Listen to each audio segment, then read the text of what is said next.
Om Shanti. Good morning. साकार मुरली 20 अगस्त 2024। बाबा का मीठा मीठा पत्र हम मीठे मीठे बच्चों के मीठे मंथन के लिए। मंथन शुरू करने से पहले पवित्रता के सागर से बाबा की पवित्र किरणों के नीचे बैठ जाते हैं और अनुभव करते हैं कि मैं पवित्र स्वरूप आत्मा हूं, पवित्रता के सागर की संतान हूं। आज की साकार मुरली, पूरी मुरली बाबा ने याद की यात्रा के ऊपर चलाई है। कुछ भी करो, कैसे भी करो, याद करो। क्यों?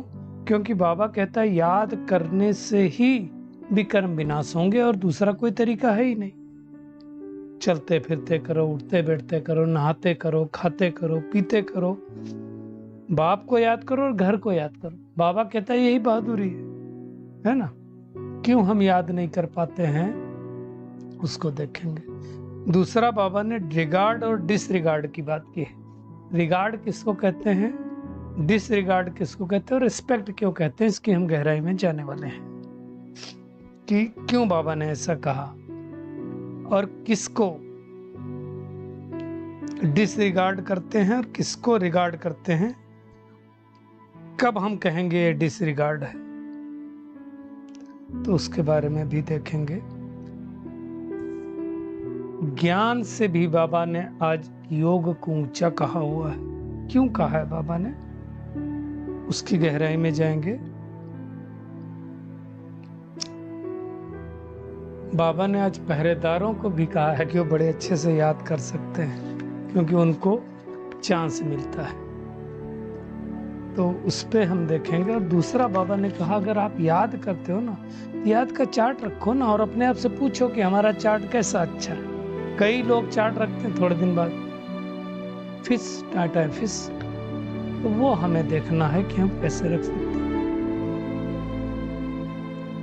एक तरफ कहते हैं भगवान इस सृष्टि पर आएगा और दूसरी तरफ कहते हैं भगवान सर्वव्यापी है। ये कहाँ तक सही है, उसके बारे में भी बाबा ने आज कहा हुआ है, तो उसको भी हम देखेंगे।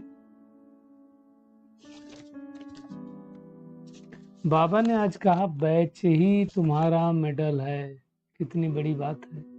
ये जो बैच है हमारा, यही मेडल है। दुनिया में तो बहुत सारे मेडल मिलते हैं, खास करके मिलिट्री वालों को, तो उसके बारे में भी हम देखने वाले हैं। आज बाबा ने कहा भले तुम लेट करके याद करो, लेकिन याद करो, है ना। वो उनके लिए छुट्टी दी है जिनके स्वास्थ्य ठीक नहीं है। सबसे ज्यादा बाबा ने जोर दिया है कर्म योग के ऊपर। कर्म योगी बनो, अर्थात कर्म करते करते बाबा को याद करो। तो उसके बारे में बाबा ने कहा हुआ है। आज बाबा ने ये भी कहा कि चाल चलन से टीचर समझ जाते हैं कि इनकी चाल चलन से पता चलता है कि पास होने वाले फेल होने वाले हैं, है ना। तो अगर अब इस कल फेल होंगे तो कल फेल होंगे। एक और बात बाबा ने बहुत अच्छी कही है कि कई लोग प्रदर्शनी समझाने में तो बड़े होशियार हैं, परंतु याद की यात्रा है नहीं तो उसमें फेल हो जाते हैं। भाषण वाले बहुत अच्छा करते हैं, तो उसको भी देखेंगे। और बाबा ने कहा सब कुछ बाप के हवाले करके कमल पुष्पमान न्यारे और प्यारे बन जाओ। तो वो कैसे बनेंगे। एक और बात बाबा ने कही, रूहानियत से रोब को समाप्त करो, तो सच्चे सच्चे पांडव बन सकते हैं। तो हम शुरुआत करेंगे याद की यात्रा पर। बाबा ने कहा वही बहादुरी है। कर्म योग जिसको कहते हैं, जिसको गीता में भी कहा गया है योगा कर्मेषु कौशलम। तो क्यों इतना ज्यादा जोर बाबा योग के ऊपर दे रहा है और सारे वेदों शास्त्रों में भी योग के ऊपर ही इतना जोर क्यों दिया गया है?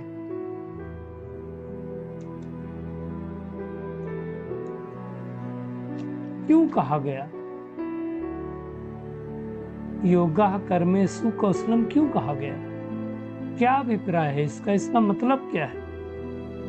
तो इसका मतलब यही हुआ कि योग से हमारे कर्मों में कुशलता आती है और हम आत्मनिर्भर बन जाते हैं। आत्मनिर्भर मतलब आत्मा के ऊपर निर्भर बन जाते हैं, सम्मान बढ़ता है हमारा। तो वो कर्म योग है। कर्म करते करते हमें योग करना, मतलब हर कर्म करने से पहले वो परमात्मा को अगर हम 10 सेकंड 20 सेकंड 30 सेकंड भी याद करें तो कर्मयोग हो जाएगा। यही बाबा ने कहा बहादुरी, यही तो हम भूल जाते हैं। इसलिए बाबा ने आज कहा कि ज्ञान से ऊंच है याद की यात्रा। ज्ञान की भी यात्रा, लेकिन ज्ञान से ऊंची है याद की यात्रा। भाषण तो कोई भी दे सकता है, अज्ञानी भी तो बहुत भाषण देते हैं, परंतु योग है नहीं। मैं अभी देख रहा हूं बहुत दिनों से, इसके पहले लगभग 6 साल यहाँ रहा मथुरा में, 7 साल फिर जाकर के गुजरात में रहा। मैं ज्ञान में चलने की बात कर रहा हूँ। 7 साल से पहले भी 2 साल, लगभग 1 साल कहेंगे मुझे लगता है। 9 में ज्ञान मिला था, 11 में आए, 1-1.5 साल मान के चलो। पहले भी गुजरात में रहा। लेकिन योग के शौकीन लोग बहुत बिरले हमने देखे हैं कि किसी के अंदर से वो भावना है कि चलो आज योग भट्टी रखते हैं, चलो आज योग करते हैं। अंदर से किसी का दिल होता है कि योग करे। कई बार हमने देखा है कि कई भाई बहनें तो भाई बोलते हैं, ज्यादा बोलेंगे तो लोग आ जाते हैं, परंतु अपने अंदर से आना चाहिए। अंतःकरण से आए कि मैं योग करूं, योग में आगे बढ़ूं। और ये जिस दिन हमारे अंदर आने लगेगा उस दिन हमारी अवस्था कितनी अच्छी हो जाएगी। अब सोचो, इतने भाई बहने हैं, अगर आप सोचो एक एक दिन भी महीने में उनको लगे कि आज मुझे योग करना है, तो सभी बहनों का कितना, वैसे तो योग करते हैं आप सब तो बहुत अच्छे। सबसे वंडरफुल मुझे लगा कि आप देखो, रक्षाबंधन से एक दिन पहले पता नहीं कैसे संकल्प आया और बाबा की भट्ठी रख दी गई 4 से 7:30। अब रक्षाबंधन के पहले तो सभी भाई बहने बिजी होते, तो भी 20 भाई बहने लगभग जुड़े होंगे। ये हम वंडरफुल मानते हैं और हैश टू दैट सोल, नमन उन आत्माओं को। और रक्षाबंधन वाले दिन भी नुमा शाम में लगभग 20-22 भाई बहने जुड़े। ये छोटी बात नहीं, ये दिखाता है कि आपका योग के प्रति समर्पण बहुत है। आप सब बहुत श्रेष्ठ योगी आत्माएं हो, लेकिन अगर थोड़ा सा और इसमें ऐड हो जाए, जिसको बाबा आज बहुत जोर दे रहा है, क्योंकि योग से ही तुम्हारे विकर्म नष्ट होने, दूसरा कोई विकर्म नष्ट होने का तरीका नहीं है। इसलिए बाबा ने कहा मूल बात है याद की यात्रा। याद से ही सब कुछ होगा। बाबा ने कहा कई भाषण में तो बहुत नामी ग्रामी है, लेकिन कमाई भाषण से नहीं होती है, वो योग नहीं है। योग में सबसे ज्यादा कमाई होती है, और जो बच्चे सबसे ज्यादा योग में कमाई करते हैं वो आगे बढ़ जाते हैं। इसीलिए जब लास्ट में रिजल्ट निकलेगा तो कई जगहों पर पश्चाताप के भी आंसू होंगे, जय जयकार के भी होंगे, खुशी के भी होंगे, कहीं पश्चाताप के आंसू होंगे। जो आत्माएं केवल भाषण पर निर्भर हैं, जो आत्माएं खाली नाम मान शान पे निर्भर हैं, वो आत्माएं दुखी होंगी। जिन आत्माओं का योग है, कई भाई बहने ऐसे होंगे जिनको कोई नहीं जानता है, गुप्त हैं, और वो आगे नाम लेके चले जाएंगे। ऐसे हैं। मैं तो गांव की आज के कई साल पहले, पिछले टर्नर में जब मथुरा में था, तो एक बहन मिली गांव में, बहुत दूर मैं गया था कुछ सेवा पे ही। तो क्या ज्ञान की बातें वो बहन सुना रही थी कि बाबा ने कहां से अनन्य रत्न चुन करके कहां बिठाए। मान गए उसकी ज्ञान की गहराई। तो ऐसे बहुत सारे बच्चे निकलेंगे जो याद की यात्रा में नंबर 1 होंगे, और वो आगे नंबर ले लेंगे, देखते हुए देखते रह जाएंगे। तो हमें कर्म करते करते कर्मयोगी बनना, इसमें बाबा ने कहा फायदा है। देखिए, कायदे में हम रहेंगे तभी फायदा है, कायदे से ही फायदा होता है। परंतु हम याद क्यों नहीं करते हैं? क्योंकि दूसरी चीजों में हमारा मन ज्यादा जाता है, याद में उतना मन नहीं लगता है। अक्सर करके भाई बहनों को पूछो तो सेवा की तरफ वो भागेंगे, सेवा में आकर्षण होता है, याद की तरफ नहीं भागते हैं। अगर बाबा ने आज कहा, चैलेंज दिया, अगर आपको इतना ही दम है तो याद की तरफ भाग करके दिखाओ, याद की यात्रा में नंबर लेकर के आओ। आज बाबा ने तो रिगार्ड और डिसरिगार्ड में इतना कह दिया, जब तुम बच्चे बाप को अच्छी तरह याद करते हो तब रिगार्ड देते हो, और अगर कहते हो याद करने की फुर्सत ही नहीं तो डिसरिगार्ड। आप सोचो, अब एक बहुत सूक्ष्म बात है, अगर कोई आत्मा आपसे कहे चलो बाबा को याद करते हैं, या कोई आत्मा आपको मेडिटेशन में आने के लिए बोले, बुलाने के लिए बोले, अब सोचो सामने वाली आत्मा आपको बुला रहे और आप आ नहीं रहे हो, कहते हो फुर्सत नहीं है, तो ये क्या हुआ? परमात्मा का रिगार्ड हुआ कि डिसरिगार्ड हुआ? अगर आप अवेलेबल हो तो क्या करना चाहिए, अपने आप से पूछो, प्रश्न है। इसलिए बाबा ने कहा केवल भाषण में नहीं, याद की यात्रा में नामी ग्रामी बनो। भाषण में तो बहुत नामी ग्रामी लोग बन चुके हैं, याद का बाबा ने कहा चार्ट रखो, तो पता चले ना कि हमारा कितना है योग। इसलिए बाबा ने कहा सतोप्रधान तो याद से ही बनेंगे, वैसे नहीं बनेंगे। तो चेक करना है हम सबको कि हमारी याद की यात्रा कितनी है। एक है, बाबा ने कहा पढ़ाई है, रचना के आदि मध्य अंत को जानना, वो तो बहुत ईजी है, वो तो बाबा ने हमको समझा दिया। लेकिन इससे भी ऊंचा क्या है?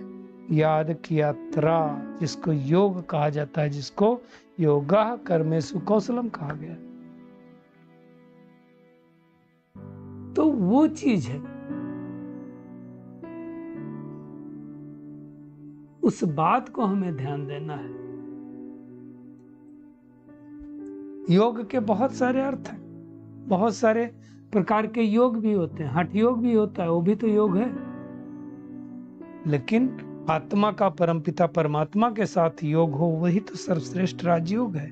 उसके बारे में ही तो बाबा कह रहा है। बाबा ने कहा आत्मा समझ के मुझे याद करो, बाकी बाप कोई देखने की चीज नहीं है, है ना? दुनिया में लोग तीर्थ यात्रा जाते हैं, अमरनाथ की यात्रा पर जाते हैं, श्रीनाथ की यात्रा पर जाते हैं, वो कोई रूहानी यात्रा नहीं है। लौट आते हैं उस यात्रा से, उस यात्रा से किसी के विकर्म नष्ट नहीं होते। तो मुख्य बात है, आज बाबा ने बार बार कहा याद की यात्रा से। आज बाबा ने पहरेदारियों को भी याद किया कि जो पहरा देते हैं, खास करके मधुबन में, चक्कर लगाया याद में बैठ गए, चक्कर लगाया याद में बैठ गए, वो भी कर सकते हैं। तभी जाकर के जन्म जन्मांतर के पाप नष्ट होंगे, तो नहीं होंगे। ये सारी युक्तियां बाबा बताता है। बाबा कहता है जब मधुबन आते हो तो मधुबन में तो बहुत सारी याद करने की चांस मिलता है, भोजन बनाने का भी झंझट नहीं, कुछ करने नहीं, सब कुछ तो वहां मिलता है। तो जितना हो सके याद का चार्ट बढ़ा दो। बाबा तो कहता पहाड़ी पर भी जाकर के बैठ जाओ और याद करो।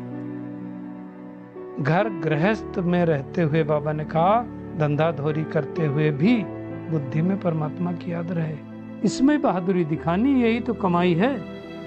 बाबा ने कहा कई बच्चों की बुद्धि में नहीं आता है, इसलिए बाबा ने अटेंशन खिंचवाया कि याद का चार्ट रखो।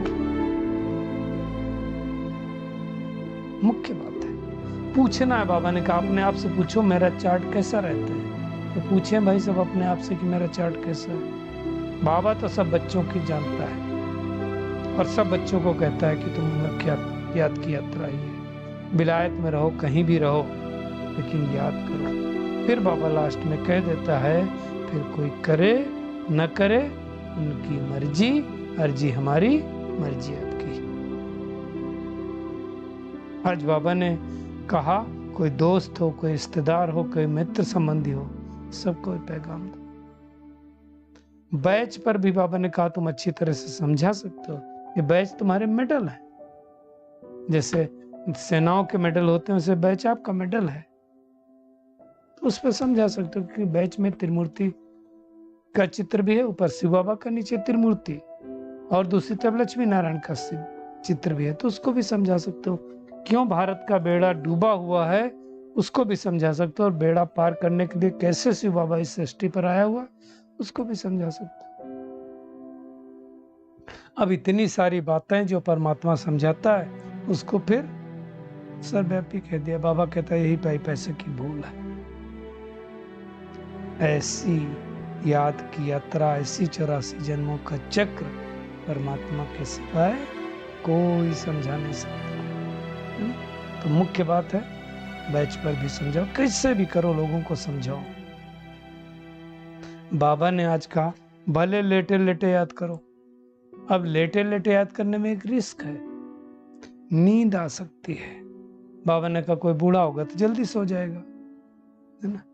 एक चीज अगर हमें ध्यान रहे कि याद में कमाई है, तो हम याद जरूर करेंगे।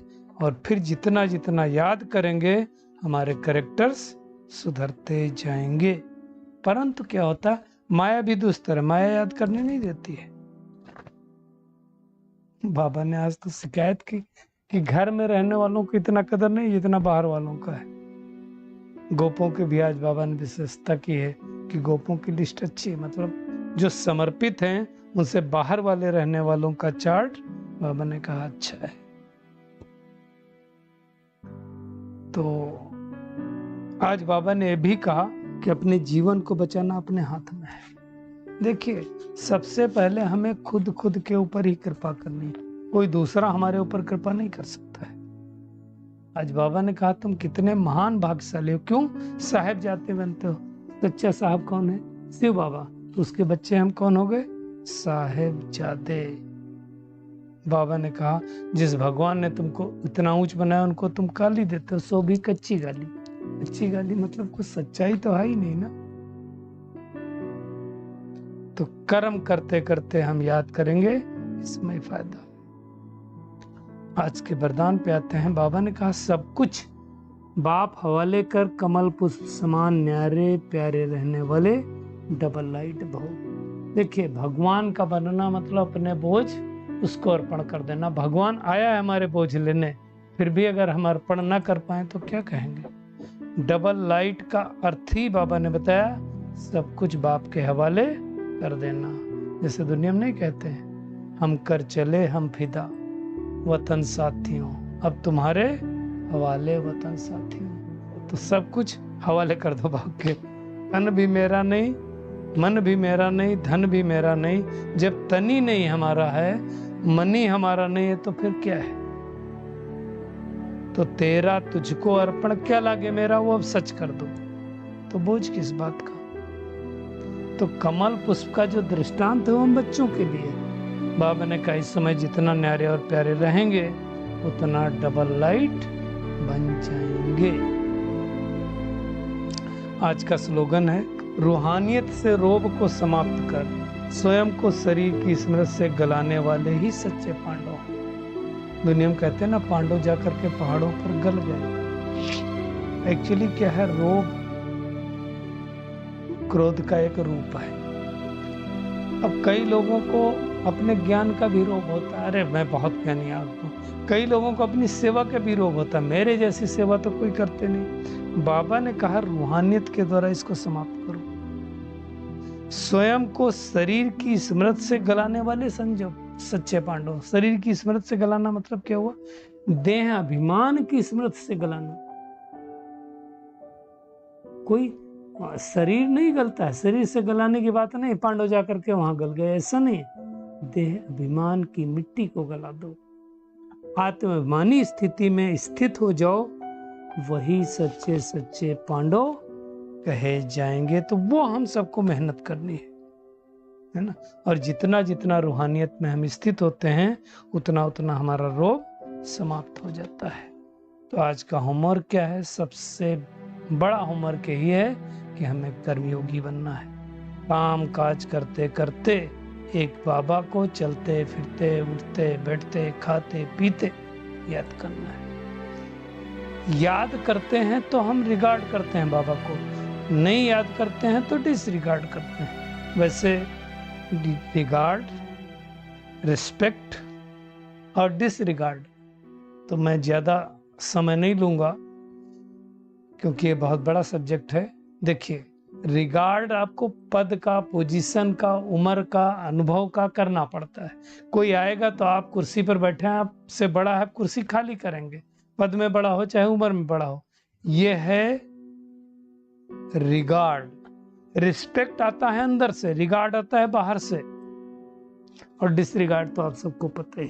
कभी टाइम मिलेगा तो इसके ऊपर ज्यादा बात करेंगे। तो वो ध्यान देना है, अपना चार्ट रखना है याद की यात्रा बढ़ाने के लिए।